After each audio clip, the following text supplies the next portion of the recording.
As all of you are aware of, the National Security Agency has been very much in the news. Snowden case has been going on, and today Bradley Manning, we know, has been sentenced to 35 years. So the surveillance state that the United States has established over the whole world is relatively public. Not that this was such a secret before, but verified evidence which showed exactly what is happening was perhaps not so easily available.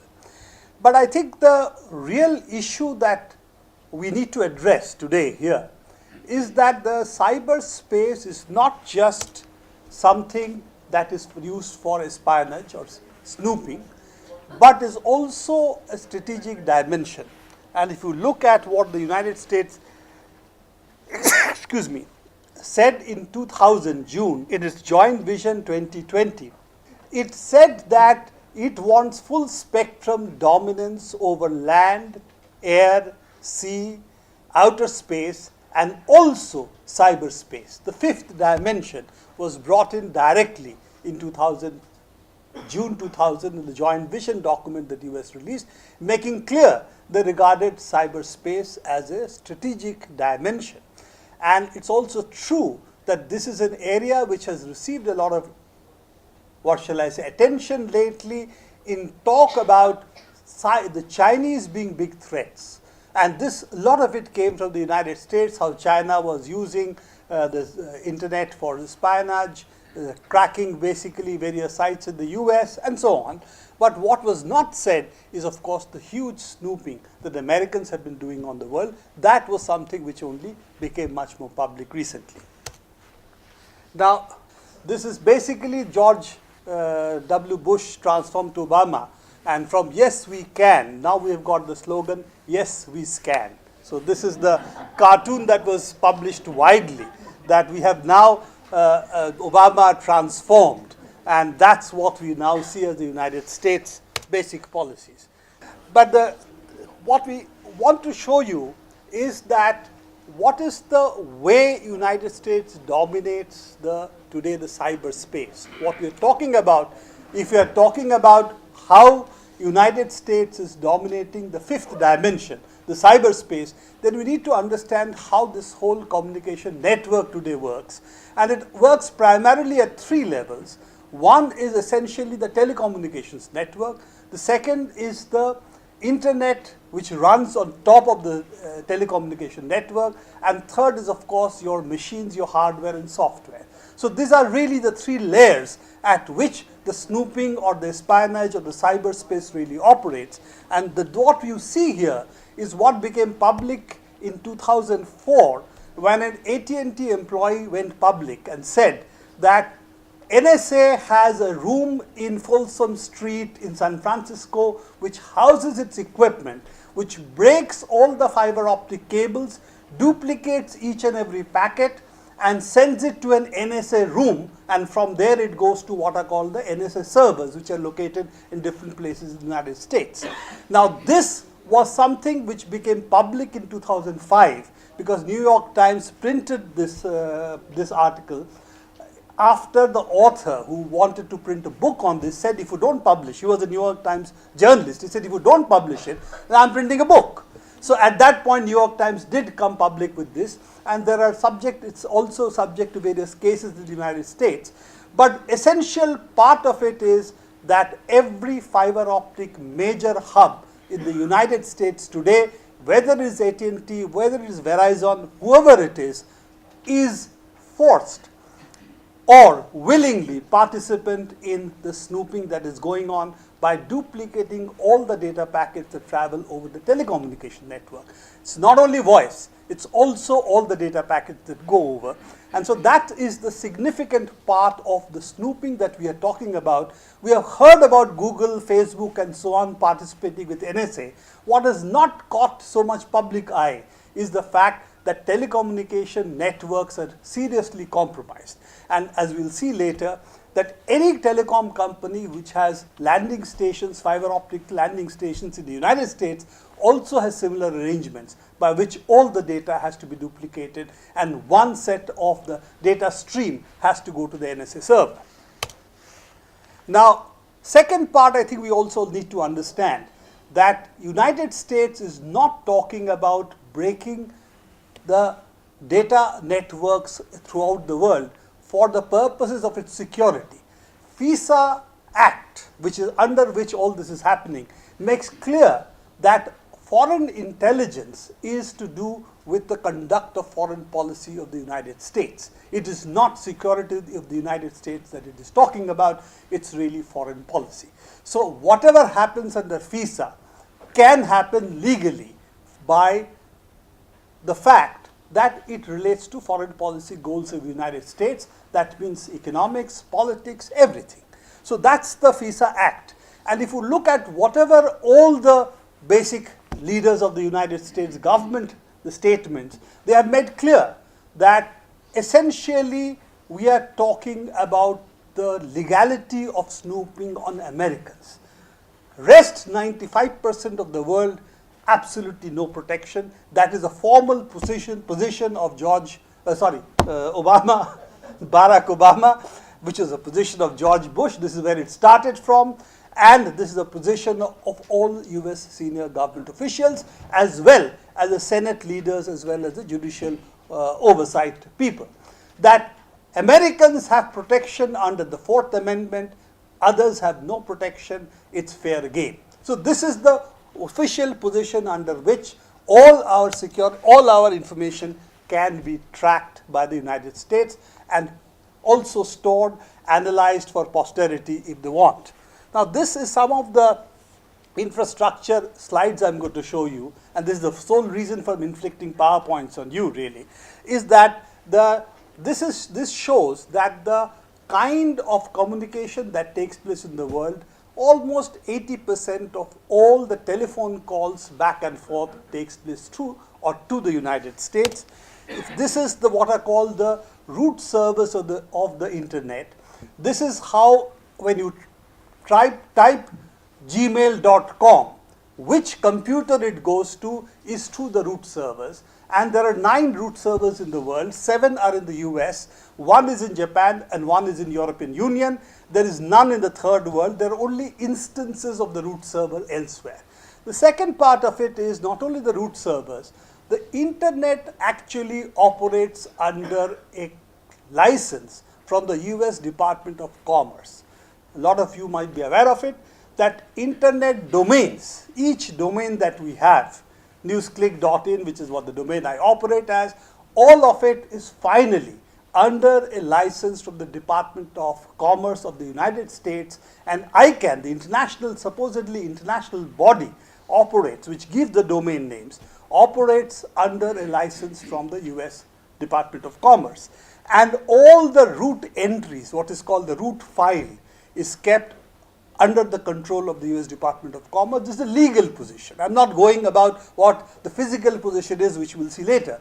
But the legal position is that the US really controls the internet by virtue of the fact, as I say, we discovered it. Because we discovered it, therefore it's ours. Now the threat that happens is, of course, the internet tomorrow or today is the major commercial artery of the world. It's the financial markets of the world operate on the internet. Transactions take place on the internet. Communications of the world take place to the internet, and increasingly more so. So information about what is happening in the world today is largely stored or available to us through the internet. So internet is a very important political, economic, social part of what we are going to be in the future. And that architecture of that, from legal to the physical one, as we see, are really almost entirely dominated by the United States.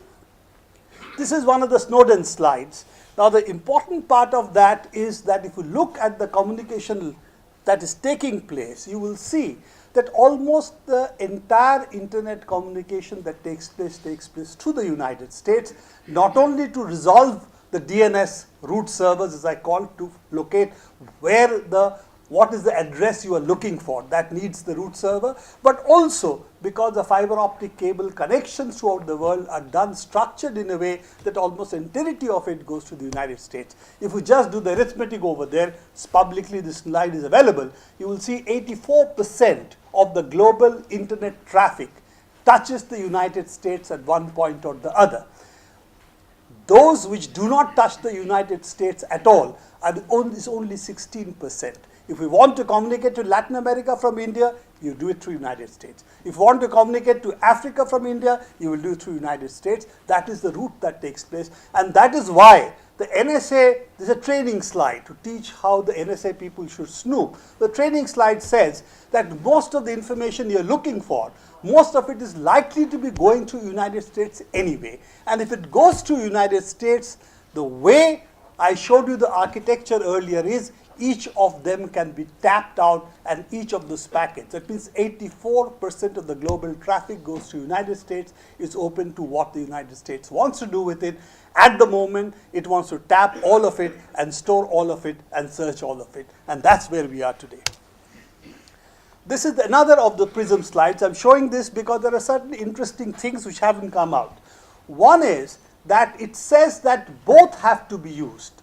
Not only Google, Facebook, and all those companies who are cooperating with us, the NSA, but you should also look at the packets that are flowing through the telecommunication network. Both have to be taken together in order for you to get the information. Why is it so? I get the packet, but I don't know who has sent it. So I look at the IP address and I trace it and ask Google, who sent this packet at what time? And Google, this is all automated, so it's no human being asking the question, correlate this and say, this came from Mr. Shukla's mail and it was sent to so-and-so. So that is the kind of tracking that they can do by virtue of the fact that they are able to get both ends of it. One, because of the telecommunication network, and the second is, of course, the major internet companies all happen to be US companies, therefore under US law and also collaborating today with the US. Oh, I just wanted to show another thing. There are 3 rings over there, and those 3 rings are actually 3 taps which the NSA has got in international waters over submarine cables. So it's also interesting to see, and this is again a part of their slide, so it's not my slide. One is off the coast of South America, north of South America, one the north of Africa, other one in the Indian Ocean. So they are what was widely known earlier, that during Echelon times, which was quite hot news earlier, of again telecommunication snooping, that they used to break into submarine cables. Here is a slide which shows that they still do. This is the ship, which actually submarine, which is used for this purpose, again publicly known. And this is the fiber optic cables that are there throughout the world. And as you can see, the major part of the fiber optic cables either terminate or go to the United States. Of course, the partners, the little England, as you know, but let's not forget that in terms of intelligence, capabilities of internet, they are very good. And they have, in fact, deep packet inspection capabilities. They can read the packets as it flows through without breaking the cable. All this, they have really, they have what they believe. They are even better than the NSA at this. But the interesting part of what the UK and the American collaboration does is the following, that most of the information that flows from US to EU and Europe and vice versa, actually the cables go through the UK. So if you have the UK end, you really get 50% of the global communication because it goes through the US-EU route. The second part of it is under law, Americans cannot see what the Americans are doing, supposedly, though that a lot of it is being violated. But the British are not under such protection. British can see whatever is going to the Americans. So whenever Britain and America wants to spy on their own citizen, they just ask their friends, the friendly neighborhood guy, to say, hey, why did you see this 50,000 addresses that I can't really snoop very easily? Why did you see and tell me what's happening? And then I'll get the orders for the 10,000 I really require. So that's a kind of communication that is there. I would also like to show you, this is what is called the heat map of the boundless informant, which is public. The interesting part is this is only for March. It had 97 billion pieces of intelligence that was there. And out of that, India generated 6.3 billion pieces of information. We provided more information that the US NSA was looking at than China and Russia put together. So that's a very interesting statistic which I find. And that's because all our people, including the government officials and very senior government officials like the PMO, like Bahanavati, our Attorney General, like the National Intelligence Agency, all publicly use Gmail addresses. Their press releases come from Bahanamati through Gmail, from the PMO through Gmail, and strangely enough, after the Hyderabad bomb blast, there was an advertisement which the NIA put across the Indian papers, which said that whoever gives information about this bomb blast will keep it secret and will give you 10 lakh rupees. And the address to communicate is a Gmail address. Now,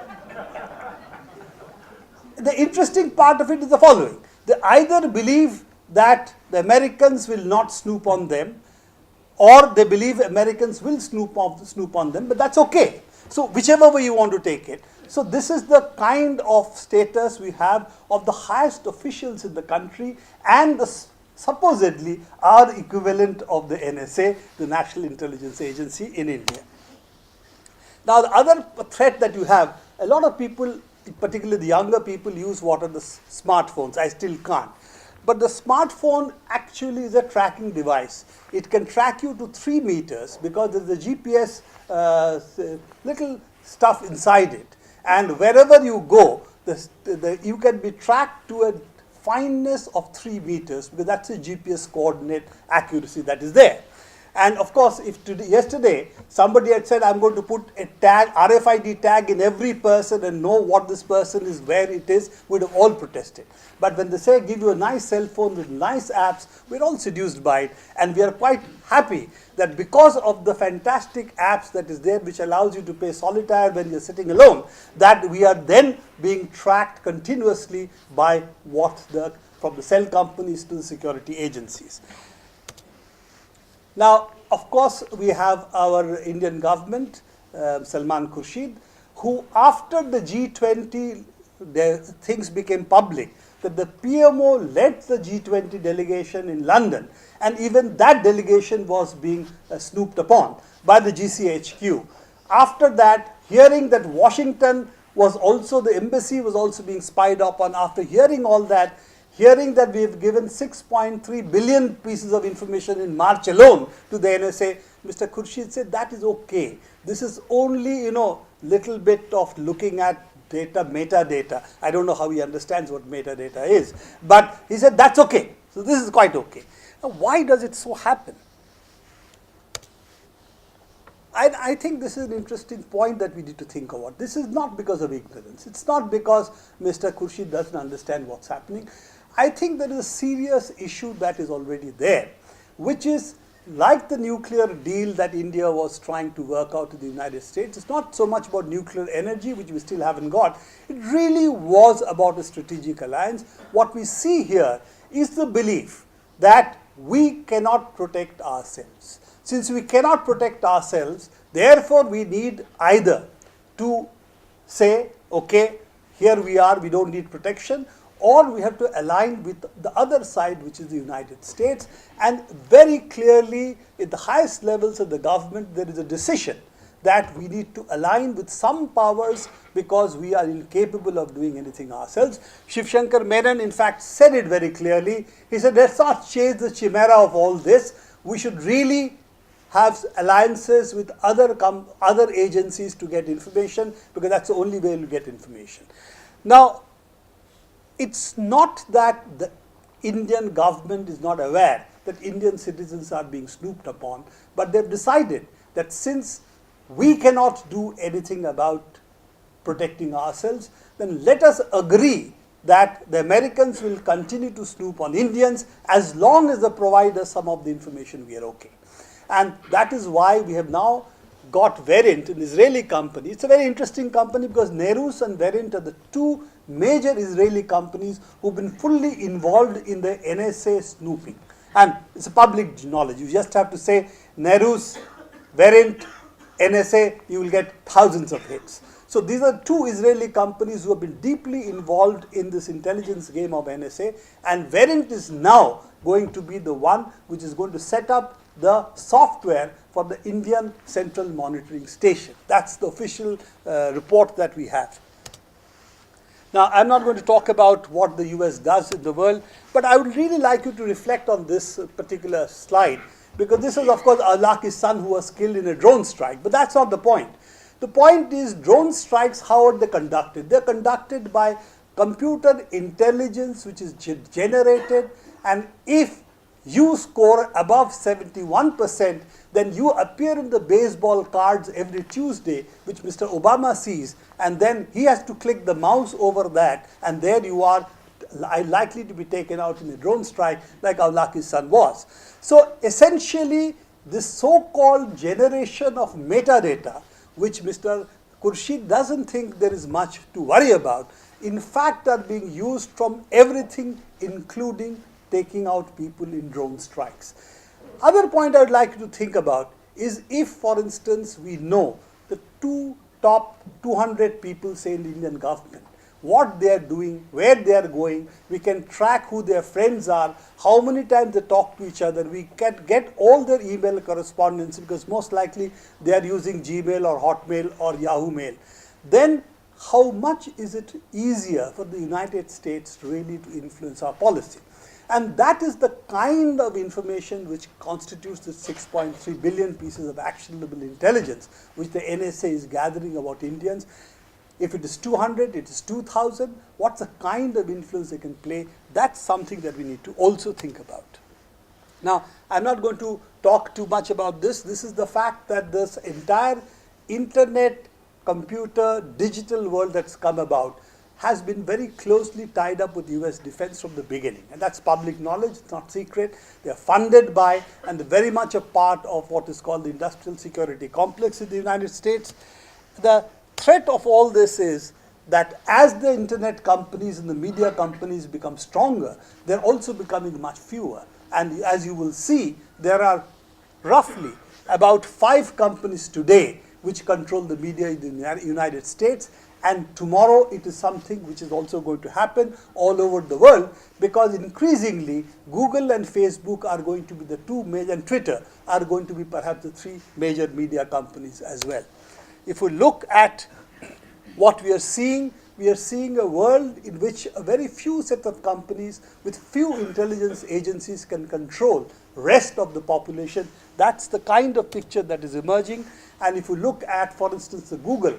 Now, Google search engines are very interesting, because the X-Key Score report that came recently in Guardian also said how each of our searches can be correlated to see who has gone to what website, and therefore who are the people who are going to X website, maybe the CPA website, etc., etc. And then you identify who these people are. Are the Indian top bureaucrats going to these sites? If they are, they could be left-wing. If they are going to those sites, they could be right-wing. And then, of course, you can play your politics accordingly. So this is the kind of information that is there. And Google has, of course, already almost 90% of the world's search market. And in terms of page views, today, the top 10 companies have 75% of the page view. It's a concentration which is likely to only increase in the future. Now, I will just end my last part, which is what is it that we are doing. India has a cyber security policy which was released very recently, in which the government of India said telecom companies are going to be our first line of defense on cyber security. At the same time, we announced 100% FDI in telecom, and the companies are Vodafone, XYZ, and Vodafone, of course, is a British company. So now we are making very clear our first line of defense is America and Britain. This is an official position. We have companies like AT&T, which are in FICCI, who are now a part of the cyber security task force. In fact, the leading members from the private sector in the cyber security task force are actually American company executives. And I'm saying this because one of them is a very good friend of mine. He is from AT&T. He sits on all the cyber security policy task forces right now. So we are depending on them. We have Reliance and VSNL, a Tata company today, after Arun Shourie sold it, that these 2 companies have signed agreements with the United States that they will give full access to their network, fiber optic cable network, and the people who will be providing the security information are actually US citizens with US security clearances, and they cannot be employed without the permission of the US government. And what they are doing, that information cannot be given to the government of India and cannot also be given even to the Reliance company management. So this is an agreement, and copies of the agreement are there in public domain. Frontline has published an article about it very recently. We also have no indigenous hardware or internet companies. So that's the other part we have. Now, I don't suggest that we follow the Chinese way, but at least they have hardware, they have the search engines, they have their Twitter version, and so on. Whatever you want to do, if you say that you will do nothing except talk about security, of course you are not going to get any cyber security. So I think this is where we are at the moment, and it is important, therefore, if we want to take up the issue of cyber security, we need to really talk about the following, that it's not a question of only cyber security in terms of snooping. It's possible to take out the power grid, it's possible to take out power plants, it's possible to take out telecommunication network, your banking network, using the internet. And the Americans have said that if you take out our power grid, then we can fire a couple of missiles down your power plants. So effectively they have said they can use actually physical attacks if cyber weapons are used. So this is their formal position, including they have said nuclear weapons. This is their formal public position, that we can use even nuclear weapons if we use cyber weapons against us. But they in turn are the first in the world to have used cyber weapons, because they have physically taken out about 10,000 centrifuges in Iran in the Stuxnet case. This is a physical attack because it has been done using a virus. Let's make no bones about it. In terms of warfare, any physical damage is considered a kinetic attack. It's a physical attack, and therefore the first actual use of cyber weapon for causing physical damage has been done by United States. And what it portends for the future is that increasingly it is possible to inflict physical damage using such weapons. A. B. Russians and the Chinese have been saying for quite some time, let us demilitarize the cyberspace. The United States has been saying, they're saying it because they are weak. We are strong on this, and therefore we have the advantage. Therefore, we will not agree to this. The question, of course, is that this is, in some sense, that the nuclear standoff, that this is a no-win game, because it doesn't take too much money to create cyber weapons which can take networks down and can create enormous damage. Our network, electrical network, power grid collapsed very easily. So Indian grid is really vulnerable, but so are every country's grid. So I think we are entering a very difficult domain which people understand very little. And because of that, people are not understanding the dangers of the situation in which cyber weapons are being unleashed, with the belief that the United States dominates the cyberspace, and this is something that the globe needs to think about, countries needs to think about. India needs to go back to the position it took earlier, that internet should be brought under the United Nations, should not be under one country. And I think those are the kind of issues that we need to really take up at the level of you and us who understand these issues, and force the government of India to take a public position on all of this. Thank you.